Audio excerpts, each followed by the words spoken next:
മാഘമഹോത്സവത്തിനും നമ്മളെ ഗണിത പാരമ്പര്യത്തിനും വലിയൊരു ബന്ധമുണ്ട്. വാസ്തവത്തിൽ ഈ ഗണിത പാരമ്പര്യത്തിൻ്റെ ഭാഗമാണ് മാഘമഹോത്സവം നടന്നിരുന്നത് എന്ന് പറയാം വേണമെങ്കിൽ, പണ്ട് കാലത്ത് മുതലേ. ആ ഒരു ഗണിത പാരമ്പര്യം ഒന്ന് വിശദീകരിക്കാൻ പറ്റുമോ സാർ? കേരളത്തിൻ്റെ ഗണിത പാരമ്പര്യം എന്ന് പറഞ്ഞാൽ വളരെ പൗരാണികമായ ഗണിത പാരമ്പര്യമാണ്. നമ്മുടെ വൈദിക ഗണിത പാരമ്പര്യത്തിൻ്റെ ഒരു ഭാഗവും.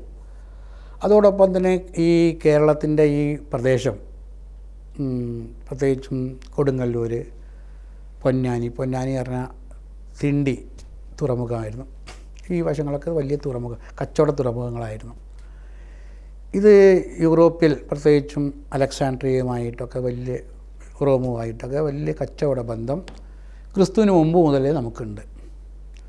അതുകൊണ്ട് ഈ കടൽ യാത്ര ഭാരതീയ ജ്യോതിശാസ്ത്രവും അലക്സാണ്ട്രിയൻ ജ്യോതിശാസ്ത്രവും തമ്മിലുള്ള ആശയവിനിമയം അന്ന് മുതലേ നടന്നിരുന്നു. മാത്രമല്ല, ഈ ഭാരതീയ ജ്യോതിശാസ്ത്രത്തിൻ്റെ അടിസ്ഥാനം എന്ന് പറയുന്നത്, അടിസ്ഥാന രേഖ, സമയരേഖ എന്നൊക്കെ പറയുന്നത് ഉജ്ജയിൻ സമയരേഖയാണ്. ഉജ്ജയിലൂടെ കടന്നു പോകുന്ന രേഖാംശം ഇപ്പോഴത്തെ രീതി പറഞ്ഞാൽ ഗ്രീനിച്ച് 0 വരുമ്പോൾ 75 ഡിഗ്രി കിഴക്ക്. ആ രേഖാംശത്തിൻ്റെ ഒരു പ്രത്യേകതയുണ്ട്. ആ രേഖ പണ്ടതിന് ഉജ്ജയിനി ലങ്ക രേഖ എന്നാണ് പറയുന്നത്. അപ്പോൾ ഭാരതത്തിൻ്റെ തെക്കേ അറ്റത്ത് ലങ്കയിലൂടെ പോകുമെന്നായിരുന്നു ഒരു കാഴ്ചപ്പാടുണ്ടായിട്ടുള്ളത്. പക്ഷേ ലങ്ക കുറച്ചും കൂടി മാറിയതുകൊണ്ട് ലങ്കയിലൂടെ അത് പോകുന്നില്ല. പക്ഷെ അത് ഭൂമിയിലൂടെ പോയി കടലിൽ പതിക്കുന്ന സ്ഥലം നമ്മുടെ തിരുനാവായിയാണ്, പൊന്നാനിയാണ്. അപ്പോൾ അതുകൊണ്ട് ആ പ്രദേശത്തിന് നമ്മുടെ ജ്യോതിശാസ്ത്രപരമായിട്ട് വളരെയധികം പ്രാധാന്യമുണ്ട്. അപ്പോൾ അതിന് മുമ്പ് തന്നെ ഇവിടെ ഈ പ്രദേശം ഒരു ജ്യോതിശാസ്ത്ര ഗവേഷണ കേന്ദ്രമായിരുന്നു. പക്ഷെ നമുക്ക് അങ്ങനെ കൃത്യമായിട്ട് പറയാൻ പറ്റില്ല. ഒരു ജ്യോതിശാസ്ത്രജ്ഞൻ എന്ന രീതിയിൽ നമുക്ക് പറയാൻ പറ്റുക 4-ാം നൂറ്റാണ്ടിലെ വരരുചിയാണ്. വരരുചി എന്ന് പറയുന്നതും ഈ ലൈനിൽ ഉജ്ജയിൽ നിന്ന് ഇങ്ങോട്ട് വന്ന ആളാണ്. വിക്രമാദിത്യൻ്റെ നവരത്നങ്ങളിൽ ഒരാളാണ് വരരുചി. വരരുചി ഇങ്ങോട്ട് ഇതേ ലൈനിലൂടെ വന്ന് ഇവിടെ അദ്ദേഹത്തിൻ്റെ ഗണിതം അദ്ദേഹം കൂടുതൽ പരീക്ഷണം നടത്തിയിട്ടുണ്ടാവും. ഇന്നും കേരളത്തിലെ ജ്യോതിശാസ്ത്രത്തിൻ്റെ അടിസ്ഥാനം വരരുചി ചന്ദ്രവാക്യങ്ങളാണ്. ഗിർവാണി എന്ന് തുടങ്ങുന്ന അത് ചന്ദ്രൻ്റെ 248 വാക്യങ്ങളാണ് ചന്ദ്രൻ്റെ സ്ഥാനം പറയുന്നത്. കടബയാതി എന്ന് പറയുന്ന രീതിയിലാണ് എഴുതിയിരിക്കുന്നത്. കടബയാതി എന്ന് പറഞ്ഞാൽ സംഖ്യകൾക്ക് അക്ഷരങ്ങൾ നൽകി ഈ ഗണിതത്തെ ഭാഷയാക്കി മാറ്റി സുന്ദരകാവ്യങ്ങളാക്കുകയാണ്. അപ്പോൾ നമുക്കറിയപ്പെടുന്ന ഈ സംവിധാനം ഇതാണ്. പക്ഷേ കടബയാതി വരരുചിയുടെയാണ് പറയുമ്പോൾ വരരുചിയുടെ മുമ്പേ കടബയാതി ഉണ്ടായിട്ടുണ്ടാകാം.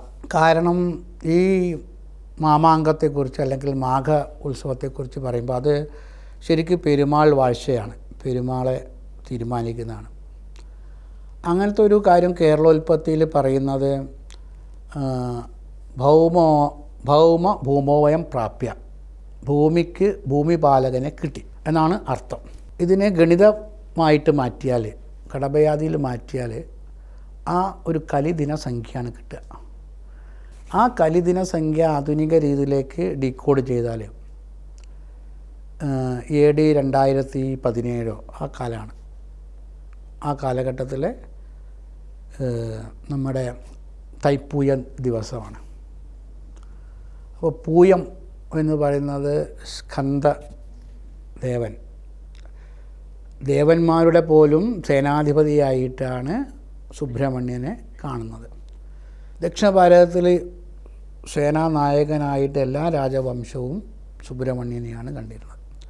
ഇത് ദക്ഷിണ ഭാരതത്തിൻ്റെ ഭാഗമായിരുന്നു. അപ്പോൾ ചേര രാജാക്കന്മാരുടെ ഈ സ്ഥാനാരോഹണവും ആ ദിവസവുമായിട്ട് ബന്ധപ്പെട്ടുണ്ടാവുക. അതോടുകൂടി രാജാവായതിനു ശേഷം അത് വിളംബരം ചെയ്യണ്ടേ. ആ വിളംബരത്തോടു കൂടി നമ്മുടെ ഒരു കലണ്ടർ നിർമ്മാണവും കൂടി നടന്നിട്ടുണ്ടാകും എന്നും, അങ്ങനെ 12 വർഷത്തേക്കുള്ള സ്ഥാനാരോഹണങ്ങൾ ആരംഭം എന്ന രീതിയിലാണ് ഈ പെരുമാൾ സ്ഥാനാരോഹണം 12 ആണ്ട് സഭയായിട്ട് നടന്നത്. അതിൻ്റെ ഒരു ജ്യോതിശാസ്ത്രവും സാംസ്കാരിക ചരിത്രവും.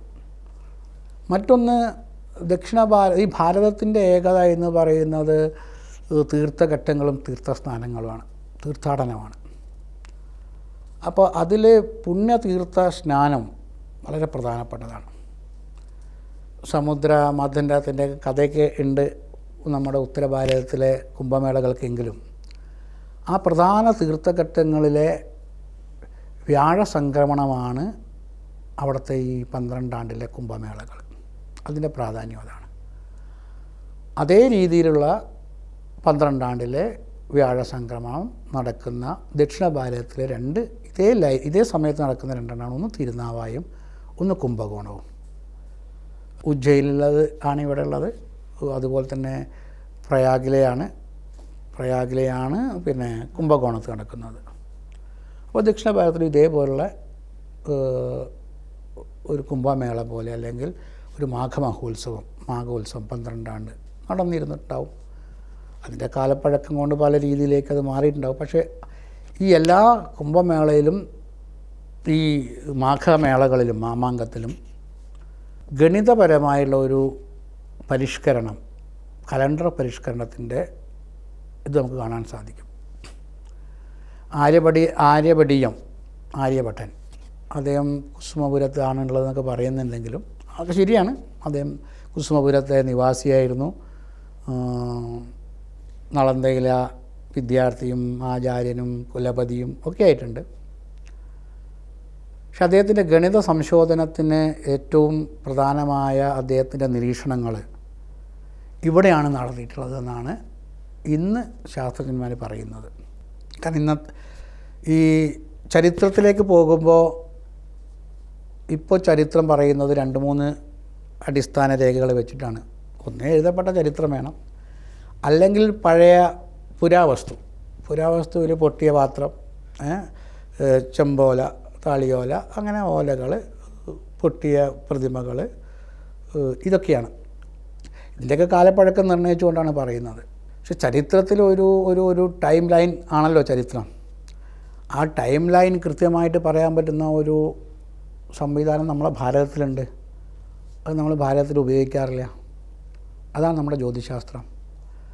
നമ്മുടെ പല ജ്യോതിശാസ്ത്ര ഗ്രന്ഥങ്ങളിൽ, നമ്മുടെ ഏത് ഗ്രന്ഥം എടുത്താലും അതിൽ ജ്യോതിശാസ്ത്രപരമായിട്ടുള്ള ചില പരാമർശങ്ങളുണ്ടാവും. വെറും ഒരു പ്രേമകാവ്യമാണെങ്കിൽ പോലും ആ കാലഘട്ടത്തിലെ ആ സമയത്തെ ചന്ദ്രനെയും നിലാവും ആ ചന്ദ്രനുള്ള ആകാശത്തെ മറ്റ് നക്ഷത്രങ്ങളെക്കുറിച്ചൊക്കെ ഉള്ളതിൽ വർണ്ണന ഉണ്ടാവും. രാമായണത്തിൽ രാമൻ്റെ ജനന സമയത്തുണ്ടല്ലോ, യുദ്ധസമയത്തുള്ള കുറിച്ചുണ്ടല്ലോ. അങ്ങനെ എല്ലാത്തിലും നമുക്ക് ഈ വർണ്ണനകളിൽ നിന്നും നമുക്ക് ജ്യോതിശാസ്ത്രപരമായിട്ടുള്ള കാലഗണന തിട്ടപ്പെടുത്താൻ സാധിക്കും.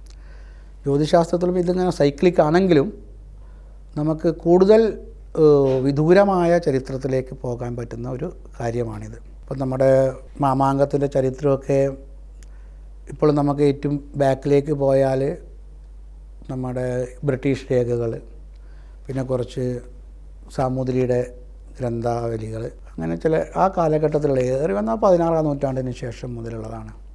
പക്ഷെ അതിനപ്പുറത്തേക്ക് പോകണമെങ്കിൽ നമുക്ക് ജ്യോതിശാസ്ത്രം മാത്രമേ നമുക്ക് അടിസ്ഥാനമാക്കാൻ പറ്റും. അങ്ങനെ നിരവധി ഗവേഷണങ്ങൾ ഇപ്പോൾ നടക്കുന്നുണ്ട്, കൂടുതൽ നടക്കേണ്ടതുണ്ട്. അതൊക്കെ ഒരു കാലത്ത് നടന്നു, ഒന്ന് ഇപ്പോൾ മന്ദഗതിയിലാണ്. നമുക്കത് പുനർജീവിപ്പിക്കാൻ സാധിക്കും.